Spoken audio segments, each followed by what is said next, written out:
What is the latest Ballislife family? I'm Devin, Ugland, and I'm joined by my co-host Ronnie Flores, and this is the Ballislife original show on the rise. On today's episode, we're taking a closer look at one of the top unsigned point guards in the class, TyTy Washington of AZ Compass Prep. Ronnie, give us a little rundown of TyTy's high school career. Yeah, Devin, TyTy really does fit the definition of on the rise. He started as a young player that people knew in the Arizona, grassroots scene. He'd always been on the scene, a real confident player, but he didn't really start out as much as a high level prospect that people looked at. They thought maybe he might be good down the line. He actually started at Cesar Chavez and Levine, and he just had a normal high school career, got local honors, and then going into his junior year, he was at Chavez, and then he transferred over to Compass Prep, where he momentarily played with Michigan-bound Frankie Collins. And then Frankie left, and he kind of just took the reins of that team, had a good junior year, and then it all came together. It's funny that it all came together for him as COVID broke out, and for many players, that was a big hindrance. But for TyTy, that actually ended up being a big help and a big boost, just because of the exposure he got at the events he was able to play. And for him, being in Arizona was a huge plus and huge bonus. You can't take that away from him. It just, if TyTy was in Oregon or Washington, the state of Washington or something like that, he may never got this opportunity if he couldn't get out. So obviously kudos to all the kids in Arizona that took advantage. And he's the one I think that took the most advantage. It all came together this past year. Devin, playing for AZ Compass Prep, one of the top prep schools in the country. He was almost a 50 a 40, 90 guy, Devin, almost, 20 points, over 20 points per game, 48% from the field, 41% from the 3-point shot, about 88% from the free throw line. The team went 31-2. Their only two losses were to Montverde Academy, the number one team in the country. Averaged about 6 points, between 6 and 7 assists. They played the majority of their games on the grind session, which takes place in Arizona, as we said. He led them to that title in that, conglomerate of games of travel teams and of prep teams that play in that. 23-9-4 in the title game, plus the game winning assist in that championship game. And then they went to Geico's Nationals, where they lost 51-49. And we'll talk a little bit about that game. We'll talk a little bit about his, AZ Compass Preps games and where he's headed from here, Devin.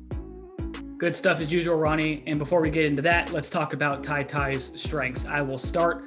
And I think the biggest thing that stands out about TyTy to me, Ronnie, is like you said, he's improved each year. He's been in high school incrementally, right? He's gotten better, whether it's with his 3-point shooting, whether it is with his ball handling, his creativity off the bounce, finishing around the basket over big men. And I think for him, the biggest improvement has been his frame, his body, his conditioning. Sure. As you mentioned before we started recording, people were like, oh, he's just a kind of a bigger, stronger guard. He's too slow, all these different things. And he's kind of been able to develop a quickness about his game, or like a pace, a nice pace. Yeah, pace, a change of speeds and all those things. And that's helped him really, be able to get his shot off, get into the paint and create for others. I think overall he has that elite type of point guard feel, which is why his recruitment is taking off right now. We'll talk about his recruitment later, but he's got 6 finalists, and they're all high level programs. And there's a reason why they're all on him, is because he can play the position. He plays with, like you said, with great pace, IQ, poise, confidence, and I think for me, those are the ideal traits you want in a point guard. Is a guy who you can trust on the ball to make a high level decision in pressure situations. That's what he does. As a coach, my point guard, I want to be able to trust, with the clock winding down, game on the line. I want to be able to trust the guy with the ball to make the right decision. And TyTy Washington, for me, is that guy. He's improved his 3-point shooting. He's a crafty finisher around the basket. But he has the ability to balance scoring and distributing, both in the half court setting and fast break and transition settings, really nicely. He doesn't force things very much.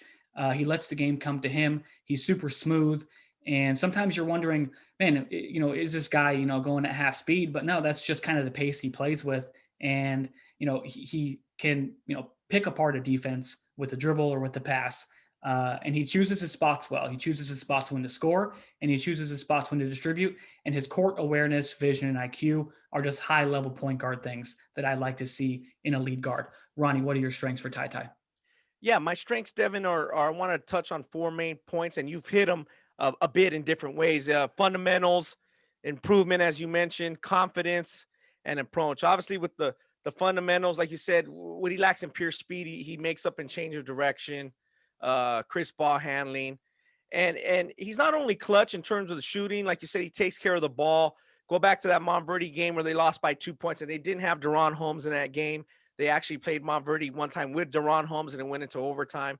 In that game, he had 0 turnovers, Devin. That's a high-level game. If most people if you don't watch Geico Nationals all the time or don't get to see these prep teams, as you know, Devin, you watch local games, you watch big games.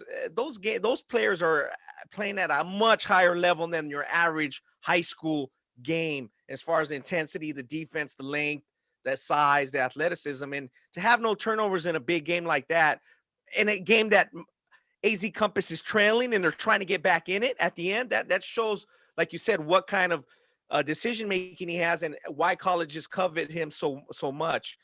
So you look at that. There's a great point of his game. He had about a 6-to-1, a 7-to-1 turnover ratio, so that's really good all season long. Like I said, about 6.5 assists, one turnover a game. His improvement, like you said, by the percentages, he's really worked hard to get better. And that's really impressive for at the high school level. Any guy near the 50, 40, 90 is really good. The confidence, again, we talked about him being a younger player. Devin, he wasn't just chunky. He didn't really have the look that people, the quote unquote look that scouts look for in a high level point guard when they're young. Oh, he's going to be long. He's going to be lean with a long wingspan. All that didn't really matter. He was just a good player. And he always had that confidence with him. So he didn't start out as a high major top 30 type recruit. But when I saw him as a young player, he always carried himself like he was going to get there. He doesn't think anyone on the court is better than him, and that he doesn't think his team is going to lose no matter how much they're down. That to me stands out a lot. He's always thinking about winning basketball. And then his approach, during crunch time, he doesn't get sped up, and he seems to get better. He seems to get better as the game goes along. Like you said, sometimes he lulls people to sleep. Like, hey, how much? What is he doing? What are his stats at halftime? And then at the end of the game, he has 27-4, or 28-5 or whatnot. So he knows the right balance of playmaking. Like you said, he can take over at times, set up his teammates at the right time. And like you said, I think the main thing is his coach's trust that he's going to make the right play at the right time. And for all those strengths, Ronnie, there's always areas to improve. I will start with my areas of improvement for TyTy. I think the main quote unquote weakness is probably just his lack of vertical explosiveness. He's not like a grounded athlete or as our guy Joel Francisco likes to say, a below the net athlete. He can get up and definitely not. Yeah, he can get up and dunk. He's got some pop in his legs for sure. I think it's more of a he's not a dynamic vertical athlete. He's not a Ja Morant, Zion Williamson, all these guys that we're used to seeing who can just like jump out of the gym, and poster dunks and lobs and things like that. He's not that type of athlete, but is that going to matter at the college level with the way that he's able to manage a game? I don't think so. Will it matter? No. Will it matter at the NBA level, trying to finish over rim protectors? Maybe. I think that's going to come more into focus as he gets there. Yeah, and I think if he's able to shoot the 3-point shot at that 40% clip, like we said, it'll open those driving lanes even more. And then if he's able to get a floater or a pull-up jumper or hit that consistently and kind of open up his offensive game a little bit more in the mid-range, that's going to help him a lot with his lack of quote-unquote athleticism. But I think that's really it. And for me, with his IQ and with his pace and with his feel for the game overall, he's going to be a good college point guard. Yes. We'll get into comparisons next after your areas of improvement, but we have some good college point guards on our list of comparisons that aren't like extremely high level NBA point guards or like superstar NBA point guards, but I think for TyTy Washington, I think they're good comparisons, and And for any high school player making the jump to college, Ronnie, and the NBA, the biggest areas that they struggle with is physicality, speed of the game, and just defensive concepts. And being able to make the right reads, being able to let the game come to you, make the right decisions. And with TyTy, I'm not sure that learning curve is going to be as big for him as it is for some other point guards, because I like the way that he carries himself and I like the way that he plays. But yeah, I think it's just really just speed, lack of vertical explosiveness. I hate to harp on the athleticism part of the game because he's Sure. extremely talented.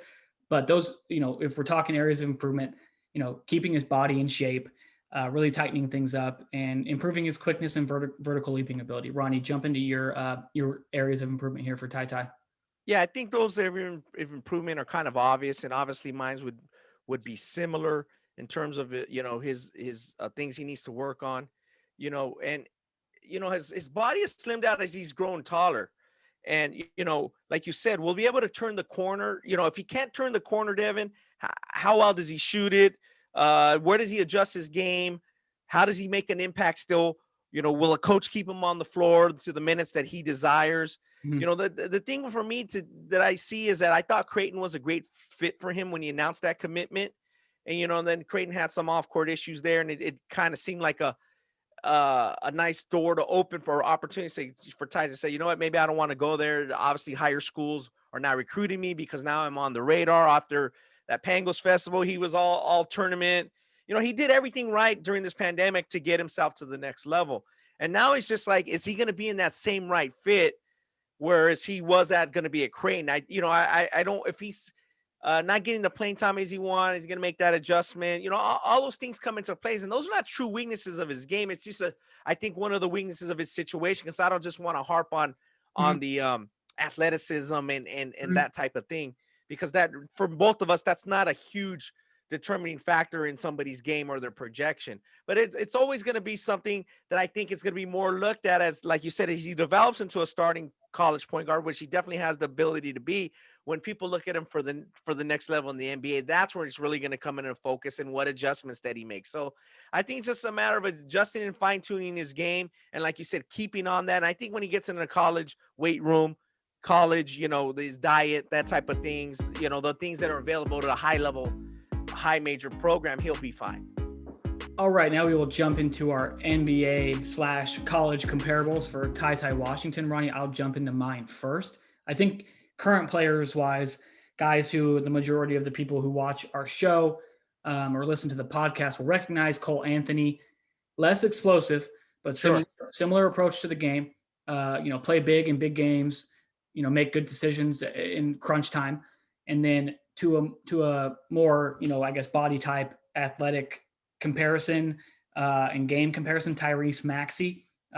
He's not a freakish vertical athlete, not getting up and dunking on people and all that, but he's an effective scorer, and he's proven to be an effective scorer at the NBA level. And I think for TyTy Washington, watching a lot of Tyrese Maxey will be beneficial to him, moving forward into the college ranks into the NBA. A couple other guys we talked about earlier, Ryan, that weren't really on my list here. Colin Sexton and Darius Garland, maybe a little bit of combo of both those two. Yeah. Since Sexton's kind of speedy and physical, and then Garland's a little bit more smooth and kind of a playmaker, either on or off the ball, I think those make sense. I'm going to throw it back a little bit here, Ronnie. Marcus Williams, he's a Southern California LA guy. Yeah, but he went to Oak Hill and then to UConn. A gamer. Yeah, just a gamer, a guy who really, you want the ball in his hands at the end of the game. He's going to make the right decision. A bigger version of DJ Augustine. And DJ Augustine's had a great NBA career. I'm a big fan of DJ Augustine. When I seen him in high school, I'm like, the same thing. Is he going to stick? And he's found a way to stick. And that's, like you say, is important. Finding a role and sticking. Yeah, and DJ Augustine has kind of assumed the role of either starter off the bench, just a game managing point guard who knows when to pick his spots and knows how to set his teammates up and can score in a variety of ways. And DJ Augustine has really developed his 3-point shot and really developed his mid-range game to where he's, at 6 foot or 5'11" or whatever he is, he can finish in the lane over NBA big men. And I think for me, this is going to sound weird, but the best NBA comparison, current NBA comparison for me, is Etuan Moore. He went to Purdue, Yeah. and he's carved out a nice NBA career. He's a good scoring guard who can take over the initiate offense as needed, but mostly off the ball and can score in a variety of ways. And for my guys, I got a guy who kind of came on late as well. In the recruiting process, people realize how monster of a senior season he had, and he made the McDonald's game. Is Nigel William Goss. He went to Washington, then went to Gonzaga. These were his rankings. Devin, 33 by 247, 19 by ESPN, and 33 by Rivals. Again, so right on that cusp of that McDonald's game, and he did make it. Not the swiftest guy, but made plays in the key, made big plays for his team, which was Finley Prep at the time. And then the one other guy I like that is, again, right in that range of TyTy and right on that borderline. Is he a McDonald's All-American? Is he not? Is Cassius Winston, who, we had at the Ballislife All-American game. He went on to Michigan State. He had a terrific college career. Again, his rankings 35, 31, and 29. So people were pretty consistent on what they thought of Cassius. And I think he outplayed his ranking, quite frankly, at the college game. He went to again, we talk about fit. He went to the right school, stayed home, went to Michigan State, and it worked out very well for him. Again, not the swift of athlete. Cassius even probably had 5 to 10 extra pounds that he didn't need on him at times. Obviously, it didn't really affect his game because he knew how to play the game. And I think TyTy's the same way. And I think TyTy's probably even more athletic. I think we might be undervaluing TyTy's athleticism just a hair, because he's probably getting more and more athletic like each passing month. Obviously we have this notion that where he started from, but he's, he has a great room for improvement. I like Tyus Jones a little bit. I think that he reminds me a little bit of him.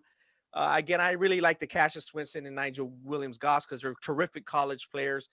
And then when you go on to like a higher ceiling, if TyTy keeps developing, you say, okay, well, who can he be like? And, we've mentioned Andre Miller a few times for various few guys because, again, we like the way how his productive he is and how he sticks. A couple other guys that stuck, a really high-level guy is Jamal Tinsley. Now, Jamal's from New York. He was kind of a playground legend.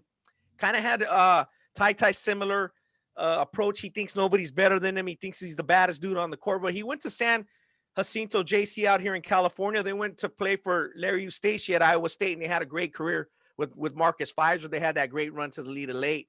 So again, he guy who came on, and you could say, oh, Jamal Tinsley, how good is he? But Devin, he did have a 15-4-6 season in the NBA at 26 years old. So if TyTy can reach that, that's going to be pretty good. And then from the longevity standpoint, I go back even a little further. Derek Harper, who played well known for Dallas Mavericks and later for some good playoff teams with the Knicks. Derek Harper, over 1,200 NBA games. He knew how to stick, Devin. He knew he played good defense, had TyTy similar build, kind of strong, knew how to make an impact on winning teams and just stick around. He's one of those guys who never made an all-star game, but he probably should. Averaged about 13 points, 5.5 assists. And like I said, he played a lot of season, was two-time all-defensive. So if TyTy can lock in defensively, continue to work on his body, I don't see why he can't be like similar to some of the guys we mentioned, especially Nigel Williams and Cassius Winston at the college level. Good stuff, Ronnie. And yeah, we've mentioned fit a lot throughout this episode and how important it is for players, especially going to the college levels, finding the right fit because it's your choice. And TyTy Washington, as we mentioned, he decommitted from Creighton after some controversial comments by Creighton's coach, Greg McDermott. And he recently announced his top 6 finalists after reopening his recruitment. Let's go through the list, Ronnie. Arizona, Baylor. Obviously, Baylor won a national championship. Kansas, Kentucky, LSU, and Oregon. Which of those schools that he's considering best fit TyTy Washington, Ronnie? Was I looking at those 6 finalists? The two that stand out to me the most are Arizona and Oregon for various reasons. I think because obviously Arizona, it's his home school. He knows players on the team already. He's pretty close with some of those guys. They're starting over with Tommy Lloyd, the Gonzaga assistant. They have some good young players. James Akinjo, who was their point guard, last year is declared for the draft and then put himself in the portal. I'm not sure if he's already gotten feedback, or maybe he needs to come back to school or whatnot. But he's more of a ball dominant guard, and I think if TyTy would go there, he would fit more of the bill that would probably what Tommy Lloyd's looking for with that group. And then, like you mentioned, and we mentioned on the rise, and we probably mentioned it and in the paint. Dana Altman's just a hell of a coach.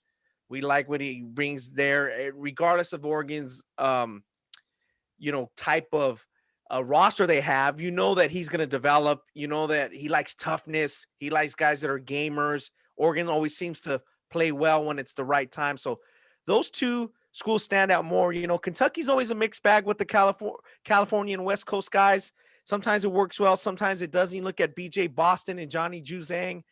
Again, they're not the same position as TyTy, but sometimes it just doesn't work out there. I would be a little bit more hesitant. Again, I'm more speaking from personal than actually being part of TyTy, TyTy's actual camp. And then when you look at like Baylor and Kansas, I think there's just more question marks. Obviously, Baylor's two terrific guards that led them to the title are declaring. So there's obviously some room there. And then LSU has a lot of guys who are also declared, and they need a point guard. So TyTy has some good options. I just think that the options that make the most sense for him are in the West. Yeah, you bring up good points. Good options, and the fact that West Coast guys don't always do well at Kentucky or Kansas or whatever it may be, one of those schools. They tend to do well when they stay West. Out of these 6 schools, I think the one that makes the most sense as far as style of play goes, and then developing and continuing to develop, is Baylor for me. Because Sure. you look at what Scott Drew did with Harper and with Davion Mitchell. Obviously, Mitchell went to Auburn first out of high school. They're transfers. They both transferred, right? I think with the size and the skill set and the similar traits that TyTy has to those two guards, and the areas that he needs to improve in as far as his body and defensively, I think Baylor is the knockdown spot. Because Yeah. you look at those guys on Baylor, they're just jacked, right? They're all in great shape. God, yeah. They all play extremely hard. They're all good defenders. They're all good team defenders. And I think those areas that TyTy needs to improve on will be addressed best at Baylor. That makes perfect sense. Yeah, it's a good fit because those guys are leaving too. So they're gonna leave because their stock is as high as it's gonna get. So that opens up immediate playing time, and then immediately allows him to work on the things he needs to work on. Of the other ones, if he doesn't go to Baylor, like I think he should. Oregon, I like Oregon just because the way Dana Altman coaches and the guys Sure. he likes. TyTy fits that bill. He's a Dana Altman type of guy. Kind of gritty, tough, confident, no BS, and nobody when he matches up against somebody, the guy who he's matching up against is not as good as him. He truly believes that. And then Arizona, it's going to be tough with Arizona because we don't know what kind of style Tommy Lloyd's going to play. He's been one of the top assistants in the country at Gonzaga for a long time. The last 15 years or whatever it may be. He's got high-level international recruiting ties. He's got high-level North America recruiting ties. So what kind of guys is he trying to bring in? What kind of relationship does he have with TyTy Washington? What kind of trust level? Yeah. Who's going to be on his staff? I know he's keeping Jack Murphy on staff. What type of relationship does Jack Murphy have with TyTy Washington? That's going to be the key. This is all about relationships, Ronnie, with recruiting. Sure. And you have a new coach, a new staff that has to come in and make up some ground on TyTy Washington that they didn't have before. Because I'm not sure if Gonzaga was recruiting him. I'm not sure. Well, that's the thing, like you mentioned about making up ground, and I'm sure he's done it. TyTy's and his father and his family also have to make up ground because now he's being recruited by a different level of school in the last 3 to 4 months. So they got some homework to do too, which I'm sure they've done, and then they're going to make a decision. So it's both parties got to, like you said, they got to get to know each other and trust each other in a shorter amount of time. Yeah, it's going to be interesting to see which way this goes. These are all very different schools on this list. You have Kentucky, which is the top of the top, and has, guys that we've seen recently, Devin Askew, Johnny Juzang from the West Coast, who haven't, and Jamal Baker, who've gone there and haven't done well. Then you have Arizona with a new staff coming in, basically. You have Baylor losing its two best guards that just led them to a national championship. Then you have you have Kansas, who has been underachieving recently and has been subject of some question marks with NCAA violations. Then you look at LSU, same thing, underachieving with high level talent and subject of NCAA, rules violations. And then Oregon is, Dana Altman just makes up these makeshift teams of junior college guys, high level recruits and lower level recruits, and just gets them to play the right way. So for me, if we're going to go with a team and pick one that we think best fits TyTy, I'm going to go Baylor, and then I'm going to go Oregon. What are your final two picks, Ronnie? Yeah. After all this is said, final two picks would be Oregon and Arizona. So I'll go Oregon, Arizona. You go Baylor, Oregon. So we'll see what TyTy picks. I think each school can develop them. Obviously, Arizona is a great spot for guards. Again, we don't, like you mentioned in your forecast, you don't know exactly what type of style Arizona is going to play, but it's obviously a great school and it's local for him. So I think that plays a factor in it as well, as far as his comfort level. But what do you think in terms of that forecast and projection? We mentioned Cassius Winston, we mentioned Andre Miller, we mentioned different players that he's like. Even the Baylor guards, to an extent, were kind of under the radar kind of guys in terms, they were top 60 guys, top 75 guys coming out of high school. They weren't top 20 guys or top 15 guys like Kentucky normally gets, that type of thing. So again, the guy I go back to is Cassius Winston or even DJ Augustine. I'm sure DJ Augustine wasn't too high. I don't know his pick offhand. I know Cassius was an early second round pick. Again, just trying to forecast down the line. Let's say TyTy becomes a starter by the end of his freshman year or is a sophomore at one of these schools and does well, looking at the NBA. What are we saying there, and what do we see, Devin? I don't think he's a one and done. Sure. If that's kind of what we're discussing here. I think there's probably if he has, a breakout sophomore season and ends up being really good. The draft is all about when your stock is highest. Sure. A guy has a great NCAA tournament, enters the draft and gets drafted, higher than he would have if, he declared after, say, his freshman or sophomore or junior year. I think that's going to be similar to what TyTy, his career arc is going to be at the college level. It's like he's going to go when his stock is highest. So I don't think he's a one and done, Ronnie. I agree with you there. I think he's more of a 2-3, and then after his junior season, if he has a really great year and leads a team deep into the NCAA tournament, or even a couple rounds in the NCAA tournament, doesn't even have to be in the Elite Eight, maybe a Sweet 16, something like that, and he plays well, then you go when your stock's high. But I think he's a multi-year college player and a very good college point guard. Looks like you're pulling up some DJ Augustine. What are we pulling up here? Yeah, I'm looking at DJ Augustine was the 9th pick of the draft. So again, that's high. That's a high pick, man. That's a high pick. So I'm not sure. Again, forecasting, I don't project, TyTy to be that after one season, as you said. But if he can get there, Derek Harper was even a high pick, a guy we mentioned on the ceiling. Derek Harper was an 11th pick back when he was drafted out of Illinois. So again, TyTy has got work to do. Again, he's got plenty of time to develop. And again, like you said, TyTy to me is playing with house money. Look where he was 2 years ago. He wasn't in any of these radars. He wasn't going to be on anybody's draft board. So he has time to develop. And I think he knows that long-term, he can be a guy that can develop and he'll prove people wrong once again. Yeah. He's not a surefire, first round NBA draft board guy, going into his freshman year in college next season.